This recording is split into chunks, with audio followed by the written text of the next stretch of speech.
school holidays at the moment, and that does have an impact on people's life as they try and juggle, perhaps I could work from home, perhaps I could bring the kids to work. How much harm could they do possibly? Well, that very much depends on the sort of work that you do, I suppose. And we got a little bit of that happening at Rhema Media this week as well.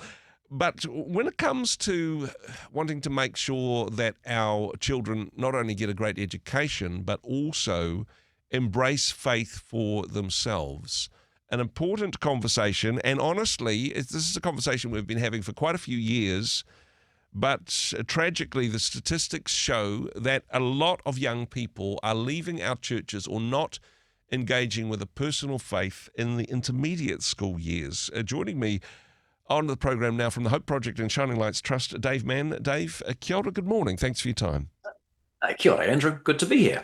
I mean, this isn't good news. This is certainly a challenge for the church to face.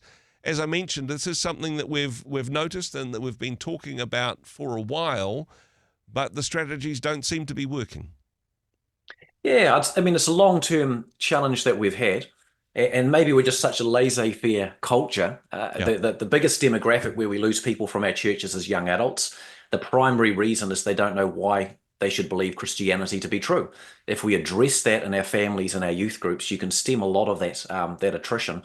But yeah, the second biggest group is the age 10, 11, 12 through to youth group, where they're making that transition from a borrowed faith from their Christian parents through to a personal faith connected into a youth group community. And about 1/3 don't make it across that transition. Wow. And I think one of the reasons it continues is that we just actually don't address it sensibly. We're so busy. We give a huge amount of focus to adult ministry. Most of our finance in churches goes to adult ministry. And it's just an area we look at. We think, oh, the little kids, 11 and 12, we neglect it. When the reality is, like Barna research, worldviews largely formed by age 14 these days. Wow. So age 11, 12, 13, 14 is the primary age group people make a choice for faith in if they aren't from a Christian family. This is actually a primary area to look at where worldview decisions are being made. Is that getting younger? Is that what the research is showing in terms of locking in faith or no faith? Is that younger than it perhaps was in previous generations, do you think? Yeah, I haven't seen a specific study on that, but certainly my observation is that that's the case. Yeah, we would have previously said that the primary age for coming to faith is teenagers, age 13 to 18. And I think that was true 30 years ago. Yeah. I think social media, but also, our schools give religious education to our kids all the time. Mm-hmm. That they are consistently telling them that the accidents of chance, evolution explains it, and you're a dummy if you think otherwise. And that origins story, you're an accident, comes along with a full definition of your hope, your purpose in life, and where morality comes from. Yeah. So religion is infused into any moral or social or justice opinion. And I think as Christians, we're in a society that's changed so much, we haven't adapted with the times. And there's roles for churches to play, but I think there's roles for Christian families to be more aware of. Even when we're using labels such as intermediate school age children, I mean, this is very much that transition period. They're not quite children anymore, and they're certainly not adults. It is the time between times, and perhaps, maybe we've got a good Sunday school program and lots of wonderful craft activities and flannel graphs, and maybe we've got a banging youth group, but are we sort of losing the children in that transition period? We don't know whether or not to treat them as children or adults because they're kind of the gap in between. Yeah, that's absolutely the case. And I've got 20 thoughts going on in my head from my ministry involvements over the years, Yeah. But one is, without desiring to be cynical, we've got to stop giving these 11 and 12-year-olds Bible stories. Yeah. Now, it sounds like a contradiction in terms because we've got to revere the word of God. That's true. Yes. But the Bible story approach sometimes is, oh, well, Jesus did this and you believe it because you're supposed to believe it because the Bible says. Mm-hmm.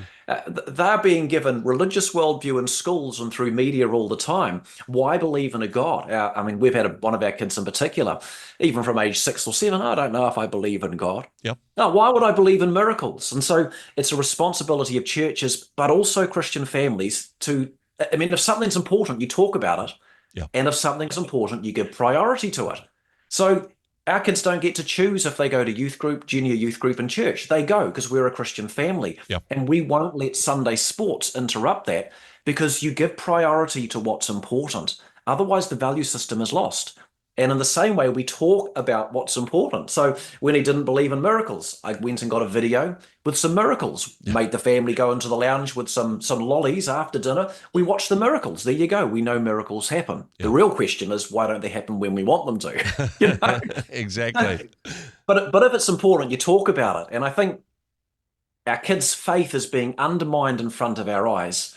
They're less communicative because they're on devices. Yeah. As parents, we're not teaching them conversational skills. We're not intentionally engaging. I think this is sort of where the problem lies. And hey, having that teachable moment, having that opportunity and good on your son for saying, hey, I'm not sure about this anymore, because that did give you an opportunity to engage. That can be confronting, but actually it's so much easier than our kids not saying anything and just slowly slipping away. Yeah, totally. I mean, I just encourage parents. I mean, you need a good church.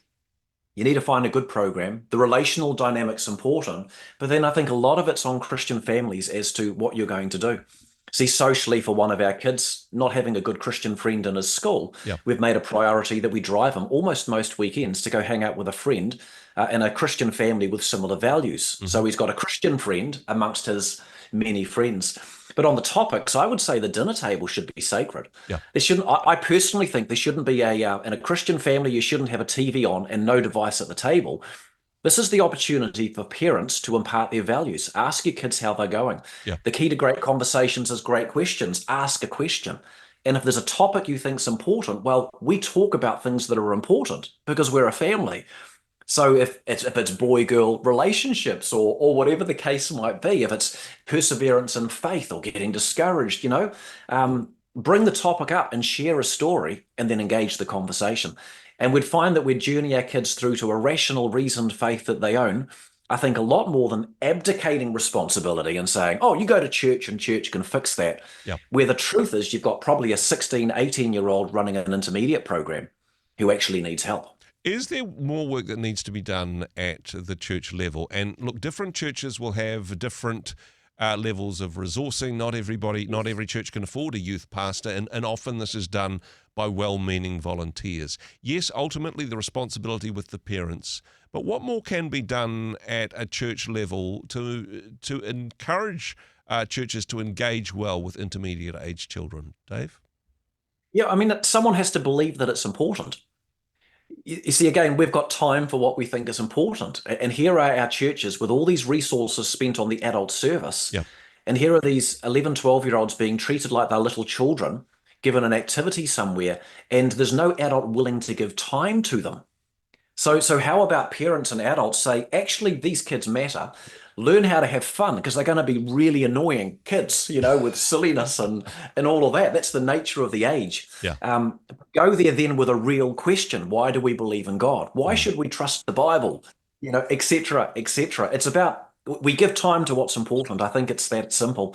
If we can recognize this is where we're losing them, if we recognize this is where they're actually making their major faith decisions, 11, 12, 13, 14 years of age, we give more resource and priority to it. And that means time. And hey, sometimes that means money as well. And I know there may be people listening to this at the moment who say, you know what, there's some young people growing up, we've known them since they were kids in the church, but they're getting to that intermediate school age and we're not sure what to do as a church. If there was 2 or 3 families within that church which says, you know what, we're committing to financially give so that the church has the budget for somebody who has training and specialist skills for intermediate schools, that could make a huge difference. Wouldn't take that much money if several families chipped in, but it could make an eternal difference for those children. Yeah, I mean, maybe it's employing someone one day a week, Yep. but again, it's going to be the person you find.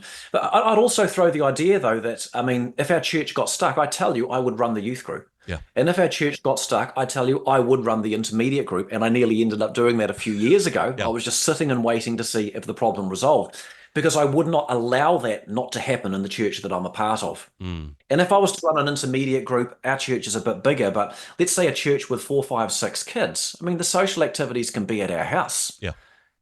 Just 2 or 3 families together anchoring it. And you make these family occasions with 4 or 6 parents, make sure you've got food, and everyone has fun. That's the rule. We're going to have fun, but you sit down and you discuss something real. So really with very few resources, a couple of people movers, so some good fun ideas, a fire you can light in the backyard, some marshmallows, some stupid games, it's not hard to have fun with, youth, Yeah. young youth, age 11, 12, 13, 14, and families, 2 or 3 families working together can actually do it themselves. You see, I'm catching myself here. I keep referring to them as children, but I'm showing my age, and perhaps I'm Yeah. part of the problem in this regard, Dave. Something I'm else. trying not to as well. Something else that I wanted to talk to you about, and this is something we've talked about beforehand, is a series that you guys put together, a video series, and there's workbooks as well. See if I can get the name right. Why? Why Christians believe Christianity to be true, or something like that, right? Yes, that's it. Now, one of the things about that particular series, there's some comments from young people at the beginning about what they believe and why, and then there's lots of resources unpacked there. Is that too old for intermediate age young people, or is that a resource that you would say, hey, this is the sort of thing, if you don't know where to start, this would be a way that you could engage with young people around issues of faith? What's your thoughts? Yeah, I mean, I've showed it to my own kids when 2 of them were aged 12 and 9, and they could generally understand it. But personally, I think it's too old. Okay. I think that for 11 and 12-year-olds, if I'm talking about creation, the fact that there is a God who made us, we're not accidents, I'm finding 2 or 3 amazing stories. The navigational skills of butterflies, the kinesin, the 2-legged, 2-armed robotic mechanism inside your cells. There's a few billion of them in your body.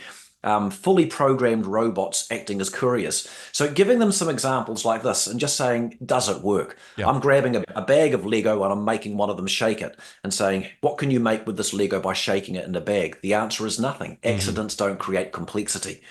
And so I think it's those simple illustrations and getting them to state their opinion that engages them in that conversation. Okay, and one-on-one conversations, finding out what they're thinking and feeling, and meeting them at that point where they are. This is such an important conversation to be having.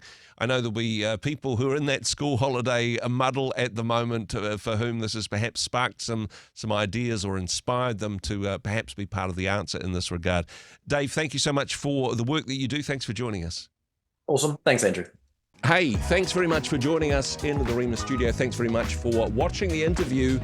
It's kind of nice to have an audience, actually. And if you did like what you watched, then do give us a like, do give us the thumbs up. And if you'd like to see more interviews like that one, or perhaps even better, subscribe and those interviews will come straight to you. Don't forget to turn on your notifications, and we'll see you in the next one. Cheers.